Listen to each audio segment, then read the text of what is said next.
नमस्कार.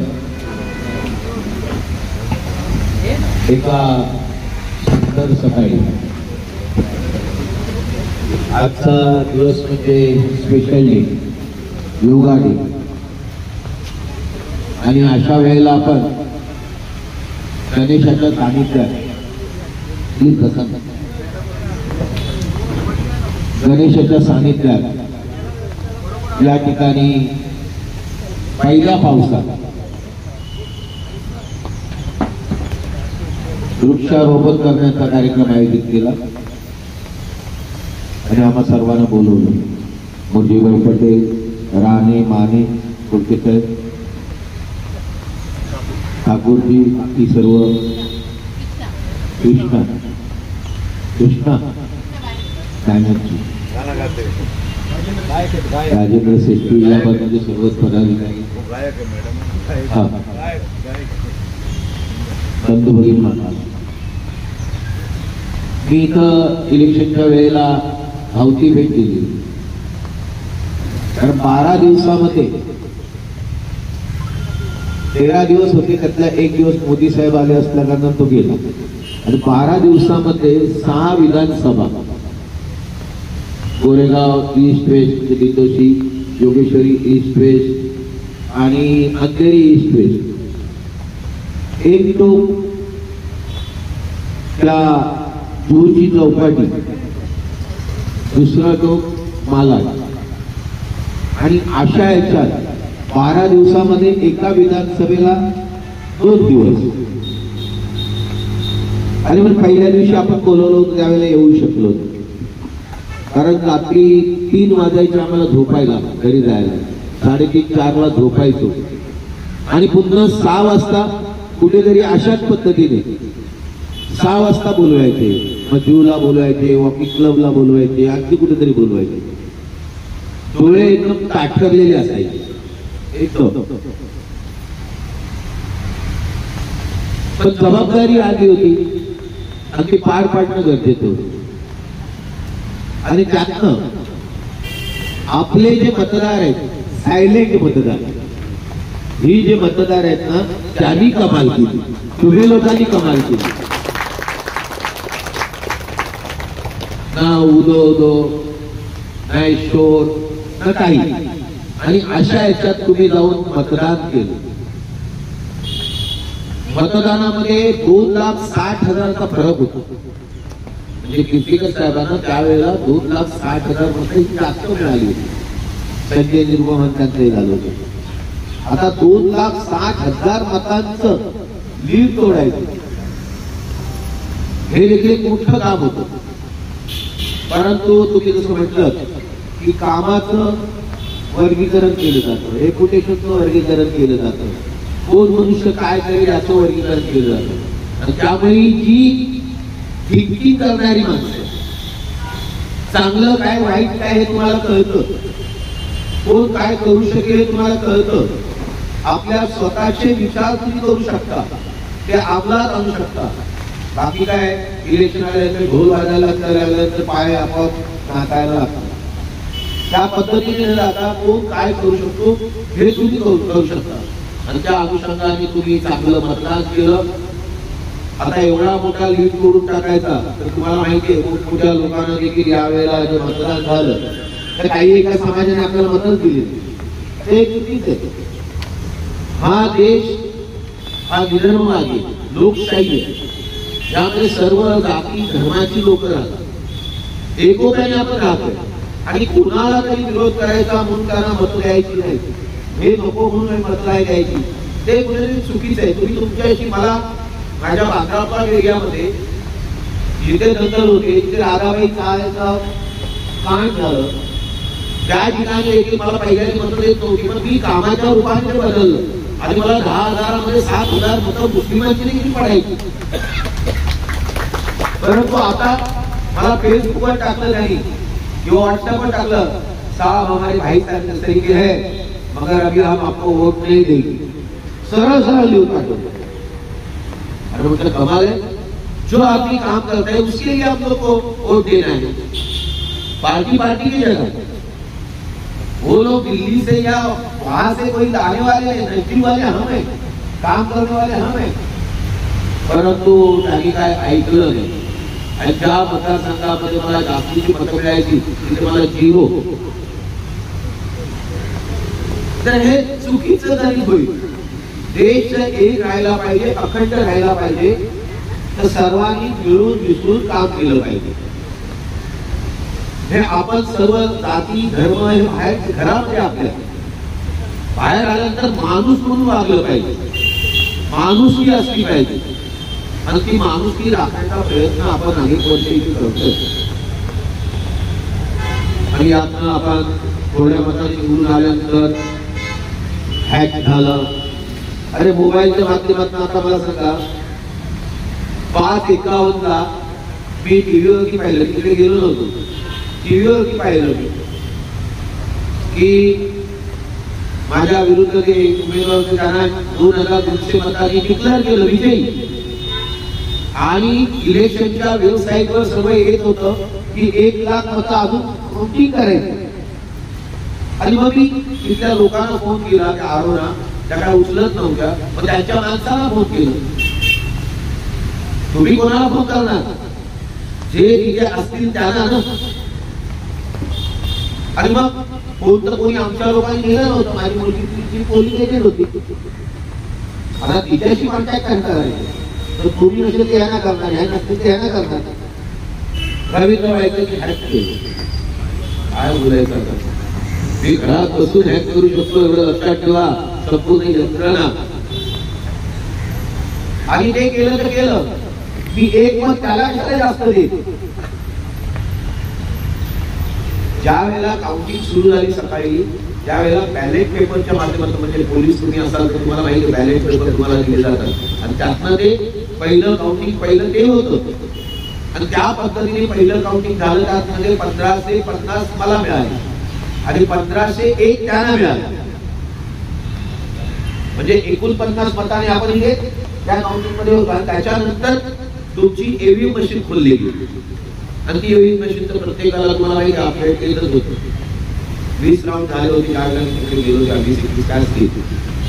आणि मी गेलो 6 वाजता. 5:51 जेव्हा मला कळलं तेव्हा थोडं रागावलो होतो, म्हटलं आता तिथे जायलाच पाहिजे. आणि मी 6 वाजता पोहोचलो, 6 वाजता बरोबर. आणि बाकीची लोक देखील जिज्ञासा म्हणून मोबाईल घेऊन जातात सर्व. आमच्या इथे काही लोकांना दिले असतील कदाचित त्याही, पण आम्हाला माहित नव्हतं कोणी दिले काय नाही. तर त्यांच्या लोकांनी देखील दिलं होतं, माझ्याबरोबर असणाऱ्या काही लोकांनी तिथे दिलं होतं. तर ते बाहेर काही करायचे, टीव्ही आले होते, त्यांच्याकडे होतं. पण असं हॅक करता येतं, ते इलेक्शन कमिशनने सांगितलं त्या दिवशी डिक्लेअर करून टाकलं की असं पद्धतीचं काय नाही. मग या ठिकाणी जिथे पडले तिथे हॅक झालं, आणि जिथे तुम्ही जिंकून आले तिथे काय झालं, हा तिथे म्हणजे काहीतरी तत्व पाहिजे ना. आणि मग जर हॅक करायची होती ते 1 मताने तुम्हाला कशाला पुढे जाऊन दिलं असतं. 1 मताने तो लीड मध्ये, म्हणजे जी मशीन आहे त्याच्यामध्ये ईव्हीएम मध्ये 1 मतांनी जास्त आणि इथे 50 मतांनी मी जास्त. आणि ती A+B केल्यानंतर 48 मतांचा डिफरन्स आला. त्यांनी मला डिक्लेअर करून. प्रश्न आला मोबाईल लिहायचा किंवा मोबाईल वापरण्याचा, ते मागून घेण्याचा कोणाकडे. तर तो 188 मध्ये काय 500 रुपये दरिद्र असेल तो भरला जाईल. पण रवींद्र वायकरला शपथ घेऊन किती जाणार नाही, तर हे केलं नाही. कशाला हे करता, तेवढा दिलदारपणा पाहिजे ना. 2,60,000चा जो लीड आहे तो लोकांनी तोडला ना, लोक सर्वांनी, त्याचं काही नाही का. मग 48 मतांनी निवडून आलोय. मग ती 4 लाख 4.5 लाख 4,52,664 मिळाली, मतं मिळाली, त्याचं काही नाही. ती अशीच पहिली. म्हणजे तुम्ही मतदान केलेलं नाहीये. तुम्ही जे बोलताय ना मतदान केलं, मला निवडून आणलं, ते नाही केलं तुम्ही लोकांनी, असंच म्हणावं लागेल ना. तर तसं नाही आहे. कोणाला खोटं बोलायचं बोलू दे. परंतु या इलेक्शन मध्ये लढताना पाहिलं, समोरच्या बाजूला कीर्तिकर साहेबांना, आमच्या शिंदे साहेबांनी जवळजवळ 5 ते 35 कोटींचा निधी दिला 1 वर्षापासून. आमच्या इथून जिथे होतो तिथून आम्हाला 1 वर्षापूर्वी डिक्लेअर केलं होतं. आणि बाप आणि लेक एकाच कॅबिन मध्ये बसून ते 535 कोटी खर्च करू एकाच. आता कोणाला तरी किती मिळणार होती ह्याला खेळताला, त्यामुळे ते खर्च करत होते. त्यानंतर ते 10 वर्षाचे खासदार, आता तुमच्याकडे आले की नाही मला माहित नाही, पण 10 वर्षाचे खासदार 535 कोटी आणखी बाकी काय काय जे असतील ते. आणि दुसरं ते इथं आल्यानंतर जी काही त्यांनी मेंबर्स ते काय तुमच्या जे पदाधिकारी नेमणूक केले होते ते आता असतील ते, हे पण माझ्या ओळखीचे नाही, त्यांनीच नेमलेले. म्हणजे जे पदाधिकारी आता माझ्याबरोबर काम करणार होते ते त्यांनीच नेमलेले. अशा परिस्थितीमध्ये माझा कोण हे मला माहिती नाही की हा बसलेला मनुष्य माझा आहे, की हे बसलेले मनुष्य माझा आहे, की समोर असलेला मनुष्य माझा आहे, माहित नाही मला.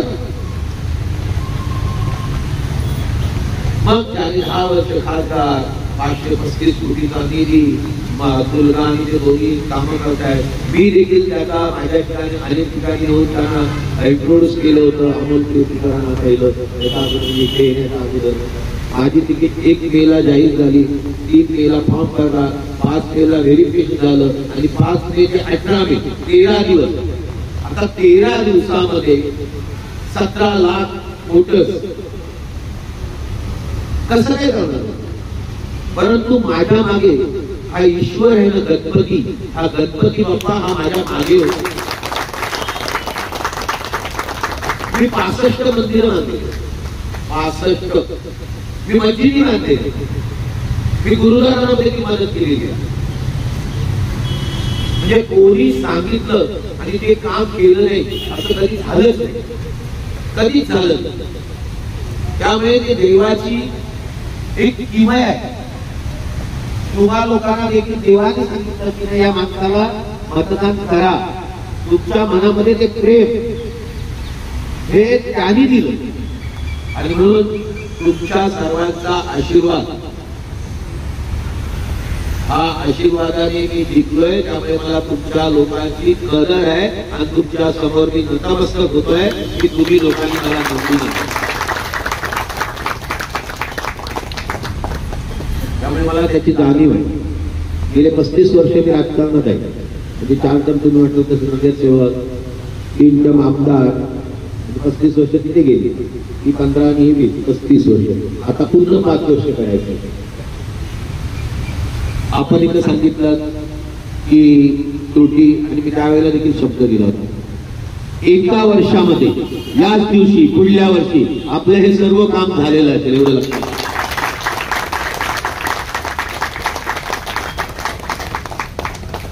जे काम मी तुझीबाईने सांगितलं की याचं पत्र 3 पत्र आल्यानंतर ते पत्र टाका, पण एक सुंदर रेखीव आपण एक डिझाईन करूया. जॉगिंग ट्रॅकची डिझाईन करूया, देवळाची डिझाईन करूया. देवळाची तुम्हाला माहिती नसेल, हा देऊळ बांधलाय ना तो मी बांधलेला. मला माहित नव्हतं त्यावेळेला माझा एरिया इथलं नाही आहे, माझा एरियाच्या रोडच्या त्या बाजूला आहे. तिथल्या लोकांनी मला सांगितलं की हे बांधायचंय आणि मी 10 लाखाचा निधी त्यावेळेला दिला होता. आणि सुरेश शेट्टी होते आणि सुरेश शेट्टीने डीपीडीसीला ऑब्जेक्शन घेतलं की माझ्या एरियामध्ये बाजूच्या एरियात त्या आमदारांनी काम केलं. त्याला म्हटलं लफड आहे म्हटलं, आणि मला ते कॅशने पैसे द्यावे लागले. मी सांगितलं बाबा मी फटात नाही वापरले, रोकडे दिले. हे विशेष आहे, कारण कोणतरी ऑब्जेक्शन घेतल्यानंतर दुसऱ्या वार्डमध्ये आपल्याला तो काम किंवा फट वापरता येत नाही, हा कायदा आहे. आणि मला त्यावेळेला माहित नव्हतं, निवडून आलो होतो, त्यांनी सांगितलं, मी केलं. मग ते पैसे मी 10 लाख रुपये देऊन टाकले आणि बाबा इथे आलोच नाही. माझा वॉर्डच नाही तर मी येऊ कशाला. परंतु आता माझा वॉर्ड झालेला आहे, हक्काने या ठिकाणी निधीचा वापर केला जाईल. काम केलं जाईल, काम केलं. आम्हाला काम करायचं, दुसरं काय करायचं. आणि कुठलीच अपेक्षा नाही मला कोणाकडनं की मला चहा पाजायला पाहिजे. चहा पाजला होतो,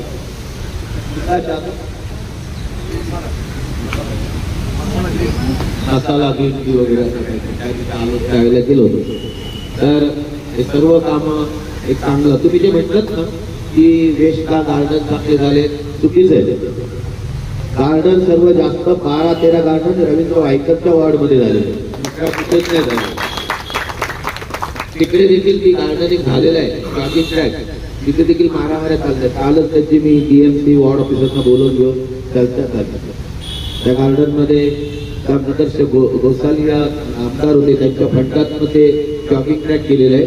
आणि त्या जॉगिंग ट्रॅकच्या इथं काही लोकांनी गुरुद्वारा बांधला, म्हणजे या कोविडमध्ये लंगर ठेवायला सुरुवात केली आणि त्या लंगरच्या रूपाने गुरुद्वारा बांधला. आणि त्याची एवढी मारामार, जे इलेक्शनच्या वेळेला मी एका सकाळी देखील माझ्या जसं इथे आलो तसं मी 6 वाजता तिथे गेलो होतो आणि दोन्ही पार्टीमध्ये अशा हबरीत होती.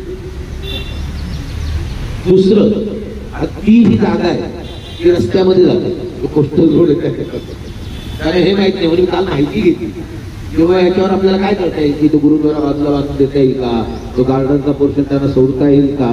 तर त्यांनी सांगितलं साहेब तो कोस्टल रोड येतोय ना तो इथूनच येतोय, त्यामुळे ते काहीच राहणार नाही. आणि कोर्टात देखील गेलेले, त्यामुळे तसं काही नाही आहे. मी बघितलं की आता 13 दिवसामध्ये खूप अनुभव घेतला, दलितचं पण आहे. पुन्हा आता त्या तुम्ही जे म्हणता कोळीवाडा, तिथं 5-5 मजल्याच्या आधुनिकृत बिल्डिंग बांधताय आणि मध्ये कोडल्या किंवा माहिती टीव्हीला वगैरे आलं होतं. असं कसं होऊ शकतं, कायदा काय आहे की नाही, तुम्ही तसा नाही आहे. दुरुण डोकर सांगत साजरे, आता त्याच्यावर एक्सप्लेन करत नाही, कारण दुरुण डोकर साजरे असतात. आपण जे असतो ना ते आपण खरोखर चांगले असतो. आपण आपल्या इथे पाहिलं पाहिजे, आपण काय करू शकतो, आपण कसं करू शकतो, आपण चांगलं कसं करू शकतो. आणि त्या 13 दिवसात या संपूर्ण विधानसभा लोकसभेचा अनुभव घेतले ती कशी असते. त्यामुळे आपण याची डिझाईन करूया, चांगली डिझाईन करूया, जी जशी पाहिजे तशी डिझाईन.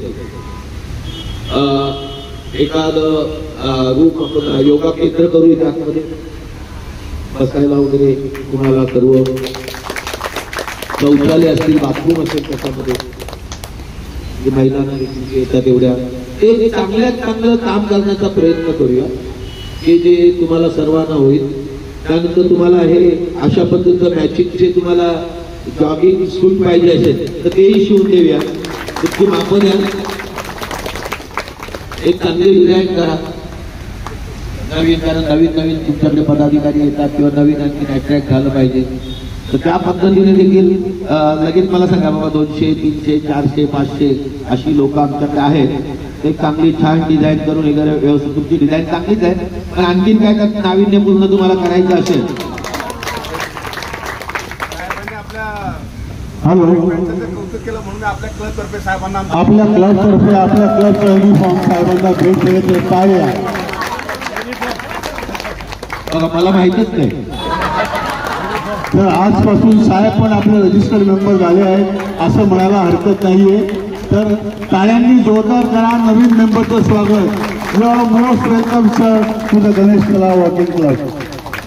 मला माहिती आहे गोविंद्याला 20-20 हजार असे होतो. गोविंद्यामध्ये 20-20 हजार वाटायला लागतात मला.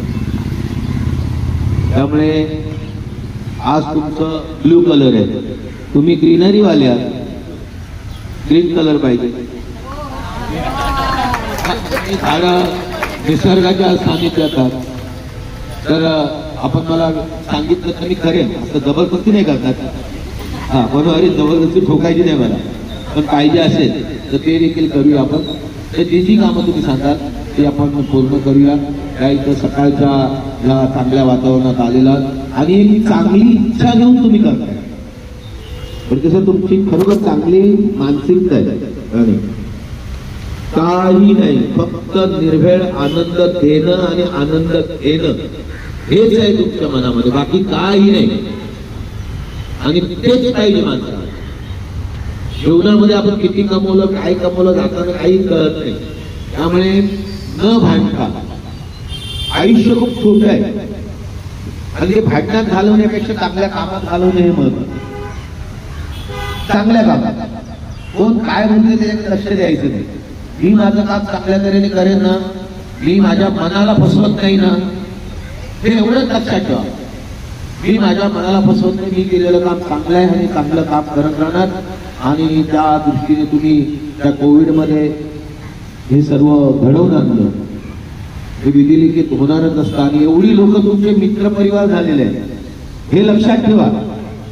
मित्र वाढवणं हीच खरी म्हणजे मोठी शक्ती आहे, कारण तेच आपल्याला आनंद देणारे असतात. एखाद्याने फोन केला अरे काय झालं, माझ्या इथे क्लब मध्ये माझ्या मातोश्री क्लब पाहिलाय का तुम्ही? नसेल पाहिला त्याचं पाहायला या. मी 97 साली क्लब पाहिला, पहिला नगरसेवक झालो तेव्हा 97 साली. त्या जंगलामध्ये रस्ता नव्हता, लाईट नव्हती, पाणी नव्हतं, डोंगरच डोंगर. तुम्हाला माहिती आहे आता जोगेश्वरीमध्ये दंगलग्रस्त एरियामध्ये कोणी यायचंच नाही. 74ची दंगल, 84ची दंगल, 89ची दंगल, 92ची दंगल. त्यामुळे तिथे कोणी मनुष्य राहायला येत नव्हतं. जसं तुम्ही सांगितलं की मुलगी देत नव्हती, मला पण देत नव्हतं. त्या जोगेश्वरीमध्ये प्लॅटफॉर्मवरती जर गाडी आली तर ती